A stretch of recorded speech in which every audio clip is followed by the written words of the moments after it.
Hey, what's going on, Archons? Welcome to another edition of KeyThoughts, my weekly vlog about my KeyForge adventures, knowledge, ideas, thoughts, just ruminations about this great game of KeyForge. And this week I wanted to dive into an experience actually that I had recently and my thoughts around it. As you know, I've been trying to take up the mantle of the KeyForge Sommelier, and I had a really great pairing the other night when I played against my friend, who is my IRL Keyforge friend who does not play online or come to any of our store events. But when him and I hang out, we play Keyforge. And one of the parts of having a relationship like this is I must be very conscious of my friend's, I don't want to say skill level because that's not accurate, his frequency in which he plays the game. He's not playing it on a as frequent basis as I am. In fact, he's only playing it when we play together, so that's very infrequently, maybe once a week. So I have to keep that in mind when I'm kind of choosing decks that we're going to play against each other. So this idea of pairing decks together that are a good match takes on a whole new meaning from just being a fun game. It has to be I'm piloting something that's maybe a little bit weaker to make up for the difference in the fact that I'm playing frequently versus him playing a deck that's stronger to also make up for the fact that he doesn't play as well. So it's a little bit easier to pilot, doesn't need those, games on games on games to really understand the deck because it's happening so far and in between each of them. And that just made me realize that when I find a good pairing, you need to really note that down and kind of maybe also see that over time playing the same deck, how that is going to impact his ability to pilot it better. Now, my friend is very good at picking up the game and picking things up quite quickly and having very candid conversations with me like, oh, I'm not sure what to do here. So we kind of make the best situation occur. But the other night I happened to just decide, I was like, you know what, I have my two gigantic decks. They're fantastic, they're both really cool. One of them actually I really don't like, so when I say this statement I'm being a little bit facetious, but I don't like it, and I thought, you know what, I'll play this one because I think it's kind of trash, and my friend can play my one that I think is pretty decent. So hopefully that will balance out, and we both get to play Gigantics, which is pretty cool.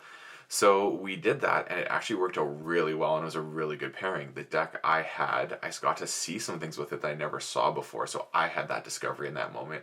Then he got to play with the better deck, and it was such a close game. Like, we came right down to the third key, going back and forth with those 6 Ember, and getting stuff removed, getting stuff taken back, and just creating this really great back and forth end game in which it could have gone either way, and it was just a matter of who's going to get what card to keep delaying and bursting at the same time. So it was a lot of fun, and it made me really appreciate the whole idea of pairing decks together for playing. And we were playing Kitchen Table Keyforge. He's one of the people that's in like my close circle that I still associate with even during COVID times.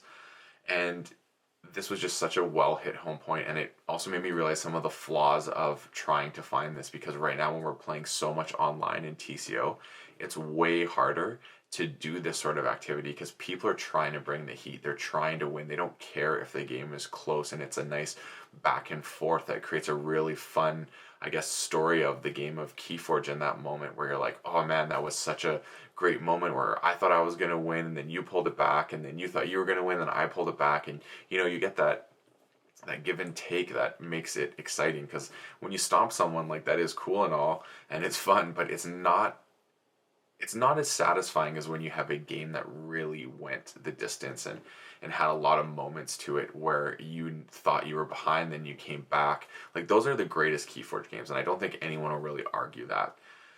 So when you're playing online, you can't really do that unless you really talk to someone and use your community through Discord that you have or through your Facebook group to find and develop these relationships with people, to just get those matchups and find those decks that you both have that work really well against each other, because those are going to be the most fun games. And it's not always going to work this way, but there are moments when you can take advantage of this and really take in those moments and enjoy it, because honestly, like, it's so much fun. Like, I really hit home this idea of finding those deck pairings, and they are best played for Kitchen Table Keyforge with your friends in those non-competitive settings. You're going to find you have really satisfying Keyforge games when you can really take this to heart.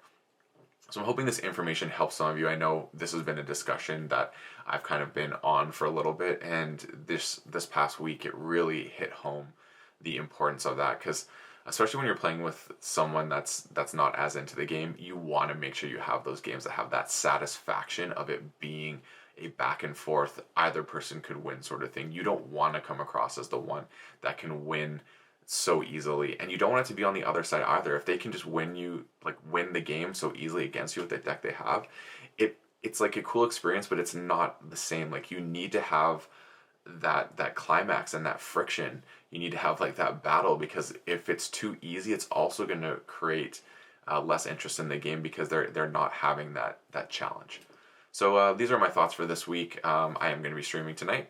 So I want to know if you've had some experiences similar to what I've just described in your adventures, or if you're stuck in the TCO grind of where you just play what exists and things like that. So yeah, hope you enjoyed this one. And as always, may your ember never be stolen and your keys forged promptly. Have a good one.